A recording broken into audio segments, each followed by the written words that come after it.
juróom-ñaari waxtu toftal fanweeri ci télévision Futur Média dalee nag jàmm ci xibaaru marax yi dina bokk ci lu ñuy waxtaane tey interview bi président Macky Sall jagleloon suñuy nattango yu France 24 ba jamono ji nag ponde gu wéroogul li ko waral njiitu réew mi yëkkati woon fa ay kaddu jëm wax ci li nga xam ne mooy mbiru Karim Wade wala sax Khalifa Sall ci loolu nag mu gis le doomu Ablaye Wade bi moom bés bu ne cëpp fii ci Ndakaaru faw mu jàmmaarloo ak ñi nga xam ne ñooy yoon ndaxte nguuru Sénégal bi jamono ji ñu ngi koy topp ci lu toll ci téeméeri milliards ak fanweer ak juróom-ñett ci kaddu yooyu nag ñenn ñi féete ci parti démocratique sénégalais bokk na ci ñoom maître Amadou Sall rafetluwul li ni mel mu jàpp ne rek yooyu la kaddu mënoon nañ ko yemale fii ci Sénégal aajuwuloon ñuy dem ca bitim réew di ko fa waxee. Macky 2012 mel ni kuy jàppale ñi nga xam ne rek mooy njiitu réew mi Moustapha Fall Thié ak yandandoom gis ne mbiru Karim Wade du lépp lu affaire administration ak yoon te jamono ji sax dañu war a bàyyi yoon rek def li nga xam ne moom mooy liggéeyam ci foofee ca Bignona askan wa yeewu ci jafe-jafe li ko waral jëye ji xew ca diwaanu Dombandiir ci bërëb boobu nag ab waay lañ fa faat ak i doomam wala sax ab jarbaatam ñooñu nekkoon ay sàmm rek ñu fekk leen ci seen ay jur faat leen laata ñuy yóbbu leen ci li nga xamante ne rek mooy seen alal ci jamono ji fii ci Mariste moom askan waa ngi rafetlu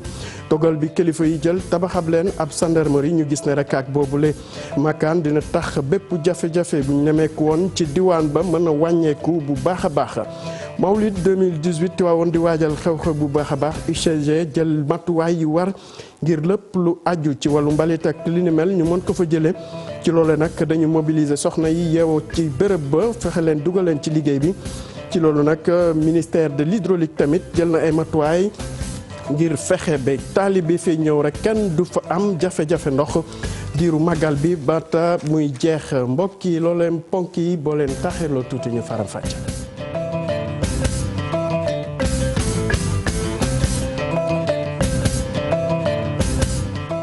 mbokk yi asalaamaaleykum daleen ak jàmm ci xibaaru marax yi ni ñu ko waxee ci ponk yi kaddu gi njiitu réew mi Macky Sall jële woon foofee ca France 24 gannaaw bi muy accordé benn interview ak suñu naataango yooyu ci kaddu yooyu nag mu yëkkati woon addu ci mbiru Karim Wade ak mbiru Khalifa Sall jamono ji nag mu gis ne rek doomu Ablaye Wade bi moom bés bu ne cëpp fii ci Sénégal foofu mu saytu lépp lu aju ci koppal bi mu yore nguur gi ci jamono jooju nag mu gis ne tamit kii di Khalifa Sall liñ ko doon toppee nangu na ko li ci yoon war a def rek dinañ ko def te daxul sax ba bés bu faloo ñaare mandat mën leen amnistier maanaam jéggal leen Chérif Dia ci tënk bi ñu teewlu njiitu réew mi. Interroger le droit, ce que dit la loi. C'est clair, la loi est claire là-dessus. Il a été. li ci yoon wax lu leer la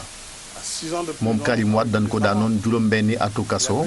daal di koy teg daan muy ay koppar yoo xam ne war na ko fay état bu Sénégal ci noonu ma daal di jël décision daal di koy jéggal wante njéggal gi wàllu kaso bi rek la soxal mbiram koppar yi nag nga xamante ni ndàmpaay la bu mu war a fay état bu Sénégal loolu bokku ci. moom la naan contrainte par corps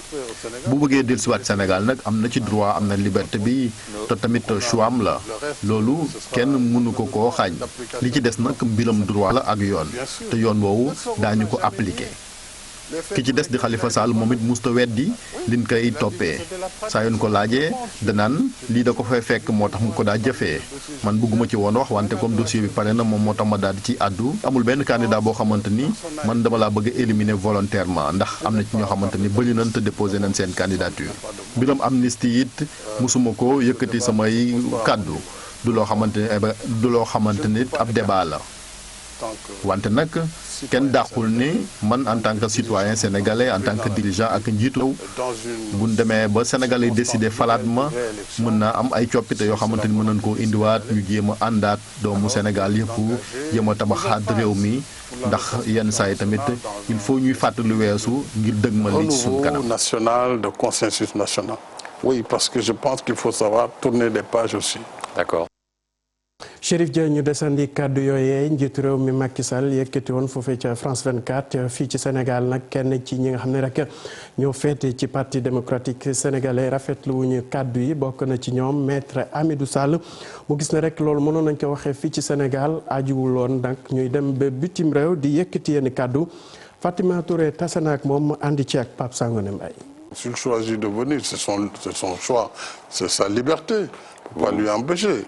Mais c'est pas, s'il choisit de rentrer au Sénégal, il est libre, il est sénégalais. Là, il n'y a pas de problème. Maintenant, le reste, ce sera une affaire de droit et d'application du droit. Qui s'appliquera en l'occurrence.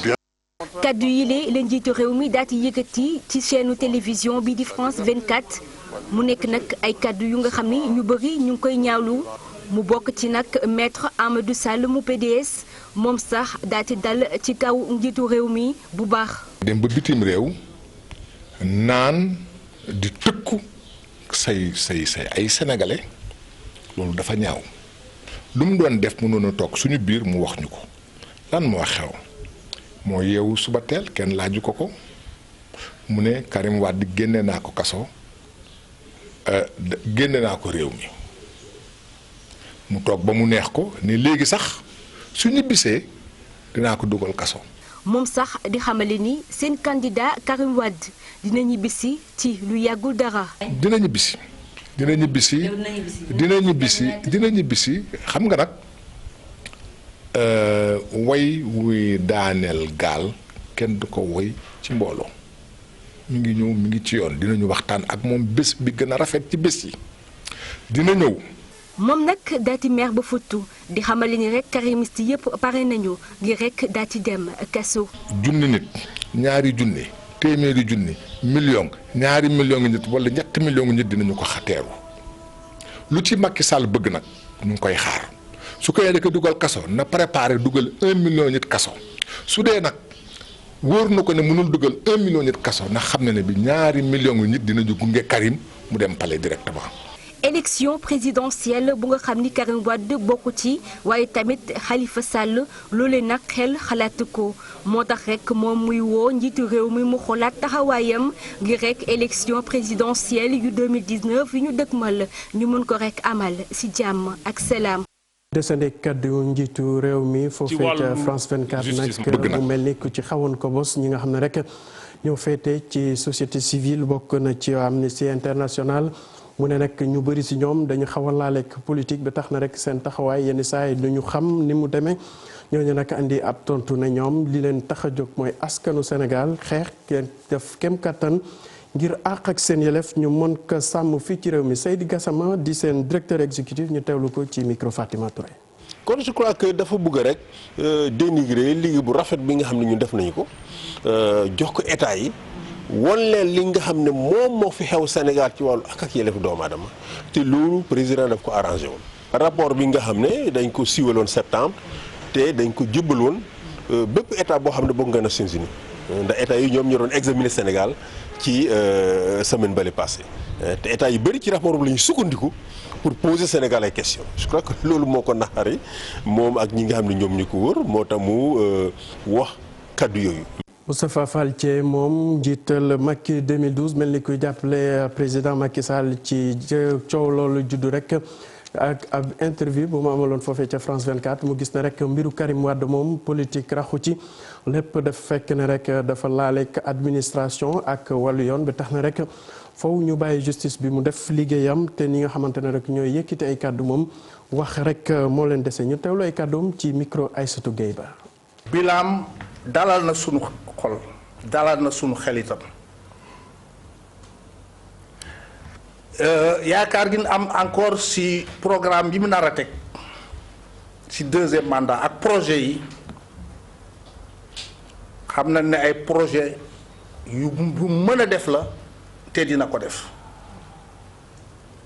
parrainage bi nag mooy wax ji ñoom duñ bokk ci élection yi parce que bëgguñu dem ci élection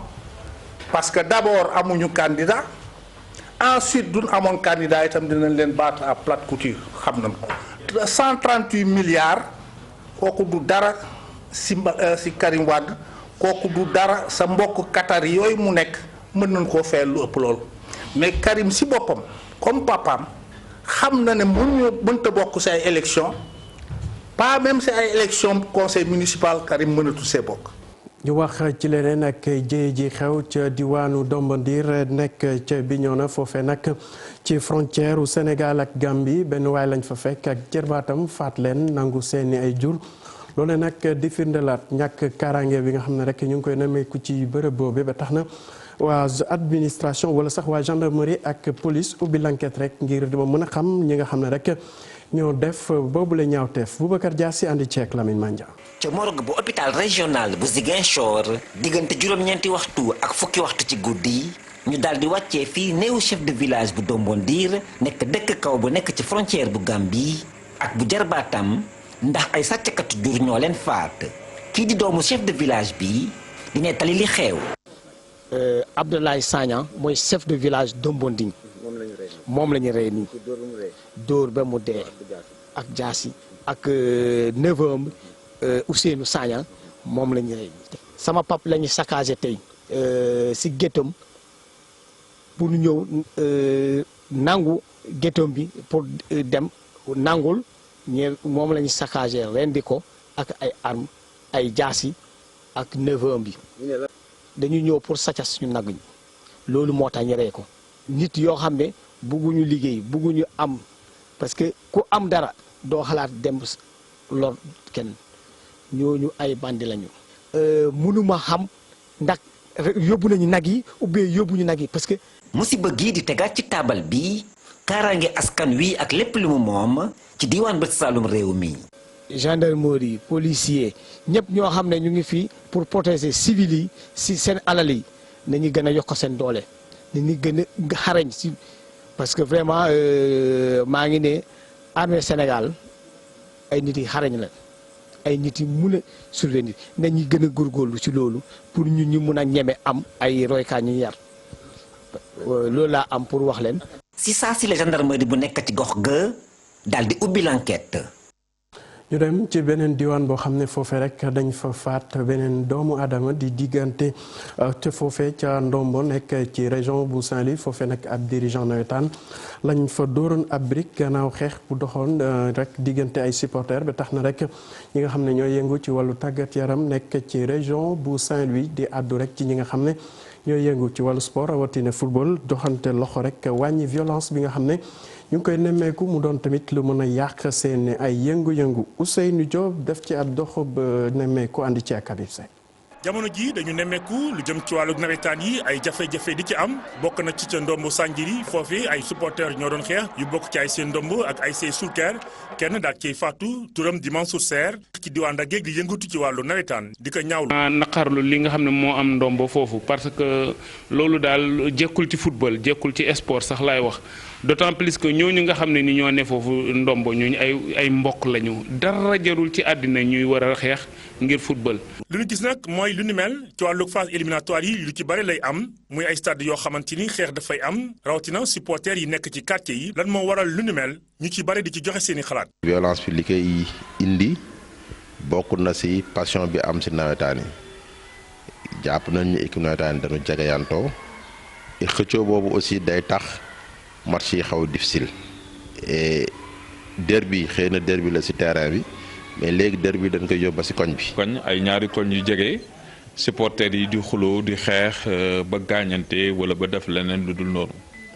am na yoo xam ne aussi violence dans le stade la dans le stade la koy indi xaw na bari tuuti pratique occulte bokk na ci mooy maanaam xonjam bi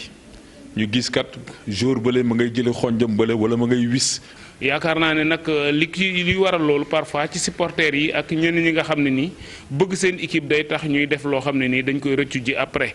mais lii nag man li ma ci gis mooy autorités yi ñu commencé ko ci ministère des sports ak ñëpp ñi nga xam ne ñooy yëngu ci sport bi commencé ko. mbir moo am war nañ continuer di waxtaan ak sunu ay naataango sunu ay xale pour jéem leen faire comprendre que. violence amul njëriñ. équipe yi dafa manqué ay grands dirigeants yoo xam ne ni am nañu formation parce que bu njëkk nawetaan dafa amoon de grands dirigeants de haut niveau ñoo xam ne vraiment da ngay xam ne ñii ay dirigeants lañu daanu ñaax supporters yi daanu ñaax équipe yi ñaax joueurs yi ba nga xamee ni doo gis violence. ginnaaw faatug Mansour Serre sous-préfet bu Mbane jël na ndogal daal di dakkal lépp lu jëm ci wàllu activité nawetaan ci zone bu Mbane lii nag di wane ni xale yi war nañu gën a bàyyi xel nawetaan bi ngir xeex yi ciy am ñu mën ko dakkal. Ousseynou Diop ñu dellu fii ci Ndakaaru dem ba ca diwaanu Maris foofee nag mbiru kaaraange la ñuy wax ak gendarmerie bu yees bu ñu fa tabax loolu nag waa askan wa daloon nañ ko ci teewaayu kilifa yi ñuy rafetlu di ni mel ñu ne nag ak boobu la taxawaay dina tax lépp lu nekkoon ay jafe-jafe aju ci wàllu ñàkk kaaraange xeetu sàcc ak agression yi ñu fa daan nemmeeku mën a wàññeeku Aïssatou Paye teewoon na fandi ceek yu subar. poste de gendarmerie bu bees bi nag lañu tabax ca Hann Mariste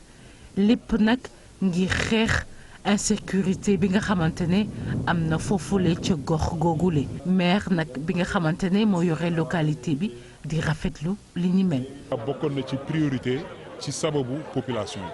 parce que population yi dafay d'abord population yi dañ ko soxla mais li tax population yi soxla ko Mariste dafay quartier bu xawoon doy waar ci wàllu insécurité. daan nga toog léeg-léeg sax ñu def yenn agression nit romb la këf ak scooter wala li ñuy wax en tout cas criminalité daan nga dégg léeg-léeg nga ubbi journal gis arrêté nañu kenn au niveau de Mariste ñu nekkoon ci yu xaw a doy waar. donc loolu nag li nga xam ne jàpp nañ ne acte bu njëkk ba mooy indi peste boo xamante ne dafay indi def dissuasion et ci biir dissuasion boobu ñun liñ ci yaakaar mooy d'abord taxawaayu. en tout cas poste de gendarmerie ak équipe bu mag. population yi nag nar a kontaan ndax demoon nañu ba am tiitaange ci insécurité bi nga xamante ne amoon na foofule mu mel ne nag wokkatu bu dajee gestu la. suñu statistique ak suñu observation moo tax mu wax loolu xool nañ ba xam ne secteur la boo xam ne aujourd'hui il est temps que ñu enrayer complètement la criminalité bi fi am te lu ñu ko gën a may mooy taxawal poste yu mel nii. teg ci boole ko ak ay moyens yu doy en termes de véhicule en termes de capacité d'intervention muy jëfteef muy nekkaay luñ fi gis loo xam ne dëppoowul ak yoon wala sax yaakaar nañu rek ne dëppoowul ak yoon ñu ñëw wax si ko fii ci brigade bi loolu moo ñuy dimbali suñu liggéey gën a baax. lu toll nag ci 70 millions ñu def ko ngir rek tabax bâtiment bile infrastructure bu bees ngir rek yokk kaaraange maristois yi. ñu wax ci wàllu courant ak matuwaay yi ñu mën a jël fii ci Sénégal ngir gën ko dooleel fexe tamit ba ñëpp kuy sénégalais rek nga mën ko jot ci loolu nag dinañ taxawal ñaari centrale solaire foofe ca Kahone ak ca Kayel liñ ci jublu rek mooy jàppale Senelec ci liggéey bi mu sumb rek fexe ba fépp fu sénégalais nekk nga mën a jot ci loole Cheikh Diop teewe na ndaje bi ci amoon tey andi ci ak Jafara. Deux nouvelles centrales solaires photovoltaïques pour notre pays. Une production de 60 MW pour renforcer notre parc solaire, de l'énergie en quantité et en qualité à des coûts que le Sénégal et ses partenaires. ñaari centrale solaire photovoltaïque nañ ko amal fii ci réew bu Sénégal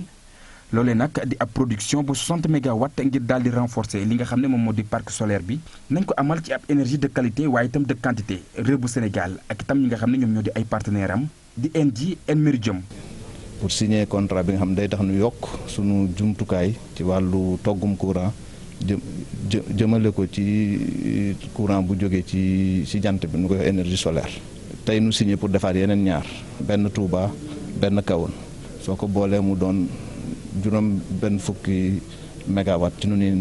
natte courant. bu ñu sukkandikoo ci jëwriñ ji nga xam ne moom lañ dénk commission de régulation de l'électricité moom mi leen nag di xam la ne amul benn lëndëm ci lépp lu soxal wàllu processus d'attribution boobule. dañu teg benn processus bu transparent lu mot ñaar fukki candidat ak juróom-ñett 28 ñaar fukki candidat ak juróom-ñett ñoom ñoo compétir bu ñu compétir ñu seet leen mais li nga xam ne daal moo leen doon départager mooy qui propose le prix parce que pratiquement qualification technique yëpp candidats yi amoon nañu ko. donc ñoom bi ñu gisee ñoom li ñu proposé mooy kilowatt heure bi ñu ngi koy jaaree Senelec loo xam ne motul sax juróomi dërëm. jamono yi tembe li des rek moom moo di daal di wéyal li nga xam ne moom moo di liggéey boobee. fi mu nekk nii nag dinañ amal li nga xam ne moom moo di démarrage bi. ñu ngi ci xaaruñu sax signature bi tey pour tàmbali dafa loo xam ne tàmbali nañ ko ay weer ci gannaaw pour rek buñ ci toll rek mu gaaw donc fi ñu toll tey mooy am na condition yu bëri yu ñu war a liggéey maanaam terrain beeg fay compensation yi ak population yi finaliser financement bi yaakaar nañ ne fileeg vraiment mois de mars avril dinañ war a mun démarrer travaux yi bu ñu ko démarrer nag fukki weer ak ñaar lañu yaakaar ne dinañ ko war a mun livrer centrale ba ci à la Senelec. fii ak atum 2025 ñu nemmeekooti benn coupure de courant loolee nag nekk bëgg-bëggu directeur général bu Senelec. ana nan la ñu mën a def ngir fexe ba taxaw ñi nga xam ne ñoo yor liggéey bu xaw a ndaw bi ngir ñu mën a mucc ci yenn jafe-jafe ay jéye yoo xam ne day faral di dal seen kaw waa caisse de sécurité sociale nag sumb nañu waxtaan bi ak ñeneen i partenaires liñ ci jublu rek mooy fexe ba képp kuy yëngu ci wàllu secteur informel ñu mun la taxaw ba boo amee ay jafe-jafe nga xam nan nga ci taxawoo ñu teewlu ci loolu seen ci ñoom Assane Soumaré lay wuyoo ci micro Tilo Mamadou Sam. Attention toute particulière sera donc réservée. des na ci bàyyi xel bu baax a baax ndax boo seetee lii di secteur informel bi bindoo na ci anam boo xamante nit doy na waar rawatina it ñi nga xam ne ñoom ñoo ciy nekk di ci yëngatu waaye tamit doon na loo xam ne ci risque la nekk nañ ci bàyyi xel tamit lu am solo lay doon. beneen bi moo di dañu war a mën a ñaax askan wi ngir ñu xam ana nan rek la ñuy gën di taxawee rawatina ci risque yi nga xam ne ni ñeel na ci wàllum liggéey gi nga xam ne ñoom ña nga koy def li ñu war a xam mooy dañu war a am ay jumtuwaay yoo xam ne yu mucc ayib la te doon na am solo lool bu ñu amoon moyen yooyee ngir rek secteur informel. ñu dem ba ca diwaanu Tivaouane wax ci mawlid atum ren ji nag ñu jël ci ay dogal bokk na ci ñi nga xam ne ñoo taxawaay boobu ngir lépp mën a yemb ci diwaanu Tivaouane foofe nag UCG dinañ def seen kem kàttan ngir lépp lu aju ci wàllu mbalit mu fexe ba du sonal askan wi ci loolu nag ñu boole ci liggéey bi soxna yi fay yeewoo ngir ku nekk def sa kem kàttan bu ko defee rek lépp luy mbalit ñu mën ko fa jëlee Cheikh Anta Diop andi ci ak Seylatir. di ab usine bu mag bu ñu fas yéene samp ci Tivaouane boo xamante ne nag dañuy jëlee mbalit yi ci biir quartier yi def ko ci ay bac fas yéene ko yóbbu ci usine yooyee ngir ñu mën koo traité loolee tax nag fii ci diwaanu Tivaouane ñu jël ay soxna jox leen ay jumtukaay ngir ñu door liggéey bi. sensibilisation ak accompagnement en petit matériel la ñu indi ak tamit matériel lourd ànd ak entreprise bi nga xam ne moo koy exécuté ànd ak population yi ànd ak mairie bi pour jox leen ko donc après dinañ def ay caravane de sensibilisation et puis ànd ak ñoom ci liggéey bi booba infrastructure yi di pare matériel bi ay pelle la ay balai coco ay râteau ay bac ay am na matériel lourd tamit des tasseurs pelle mécanique pratiquement lépp loo xam ne soxla nga ko pour collecter rek indi nañ ko joxe li toll di junni ak juróomi téeméeri masque téeméeri bare cantonnier ak junniy tan lii nag méngoo na ak soxla waa dëkk bi ndax du ñàkk très souvent ay jigéen ñëw seet si ma ni ñu may ñu jënd ay bale wala ñu jënd ay râteau sëriñ bi nag li mu wax loolu la. juróom-ñaar fukki quartier ak ñaari nekk ci diwaanu Tivaouane daanaka jigéen ñëpp nag rangaayu nañu bokk ci opération bi ngir fexe nag ba Tivaouane dootul amati mbalit. Cheikh Anta ñu ngi toujours Tivaouane foofe nag jawriñ bi ñu dénk lépp lu aju ci wàllu hydraulique fii ci Sénégal di Mansour Faye di fësal taxawaay bi nga xam ne nguuru Sénégal na mën na ko jël rek ngir lépp lu aju ci ndox ñu mën a ko matal foofe ca diwaanu Tivaouane ci diiru mawlid bi. bu ko defee rek ñu jàpp ne ñi nga xam ne ñoo fi bàyyeekoo ci gox yu bëri ci biir réew mi kenn du ci amay jafe-jafe ñu teewlu ko ci micro Cheikh Anta Diop ak Seylatir. dañ ñëwoon maanaam ziar si xalif général de Tidiane impliqué defal ko compte rendu ci action yi xam ni état bi jëloon nañ ko ci CRD bi passé dugg ci wàllu gàmmu gi ci lu nga xam ni président moo ñu ko sant muy wàllum ndox ak wàllu assainissement. ci wàllum ndox mi engagement yi ñu jëloon yëpp respecté nañ ko extension yi à peu près 20 kilomètres def nañ ko ba tegal yenn yoo xam yenn 5 kilomètres yi nga xam ni limite parce que bu ñu soxlaa yeneen ñu yokk ko ci loolu aussi engagement bi respecté nañ ko les points d'eau yi nga xam ne ñooy nekk ci yenn quartiers yi wala yenn espaces yi wala au niveau des sites d'hébergement tey jii nee nañ mën nañu jox 550 points d'eau loolu aussi. ñu ngi ciy liggéey te sori na maanaam sax pare na lu leen yokkal la ñu nekk di def pour le moment pour mu gën a mat donc ci wàllum ak aussi loolu bu weesoo am nañu les camions citernes yi nga xam ne ñooy def. comme ni ñu ko baaxee di defee at bu nekk groupe Futurs Médias demoon na tey foofee ca Tivaouane ngir amal ziar safonte ki nga xam ne mooy xalif général bi waxtaan ak ñoom tas yéene tamit dugal seen loxo ci li nga xam ne mooy gàmmu atum ren ji li ñu bëgg rek mooy fexe ba seen taxawaay foofee mucc ayib ci loole nag yëkkati nañ as tuut ci li ñu am rek ngir jàppale lépp loo xamante ne rek ñooy yëngu aju tamit ci gàmmu atum ren ji Aliou Badara Fall mooy directeur de publication bu l'Observateur ñu teewlu ko ci micro Cheikh Anta Diop. groupe Futurs Médias dafa baaxoo at bu ne ci jamono ji mu ñëw ziar si waa Tivaouane ziar si Tivaouane seet si xalif bi joxe suñu ziar mais également indi suñu participation ci wàllu symbole bi maanaam ci wàllu matériel bi mais li ëpp solo mooy Futurs Médias gis boppam ci màggal gi ci gàmmu gi itamit ndax gàmmu gi lu am solo la mu nekk loo xam ni xëy na dañ koy def ci dëkk ci région yëpp mais Tivaouane moom moo ko yeyoo. bu loolu weesoo ñu ñëw xalif bi dalal ñu wax ci wax ju rafet ñu am ci tamit mbégte ñu am ci tamit li nga xam ni moom mooy satisfaction ndax liggéey bi diggante Futurs Médias ak Tivaouane yàgg na boobu ak léegi yàgg na am na 15 ans te def naa ni lu yàgg dëgg la bu ñu seetloo aussi dañuy gis ni Futurs Médias am na ay produits yu bëre ci wàllu diine déjà am na li ñuy wax télévision TFM religion mu taxawaay bu am solo ci wàllu diine mais yeneen entité itam tooguñu ndax télé bi am na TFM am na lu mu ciy def rajo bi RFM am na lu mu ciy def l'observateur am na lu mu ciy def waaye itam IGFM am na lu mu ciy def te am na yeneen produits yoo xam ne war nañu ñëw donc loolu yëpp mu nekk ci li nga xam ne moom mooy politique bi nga xam ne mooy politique yaatal bi nga xam ne ki nga xam ne moom moo jiite groupe bi di Youssou Ndour am na ko am na gis-gisam mu nekk vision am loolu yëpp visite bi ñu dugg fi tey def fi si la bokk donc ci vision président groupe bi la bokk bu loolu weesoo itam xalif bi dalal nañu ñaanal ñu mu am solo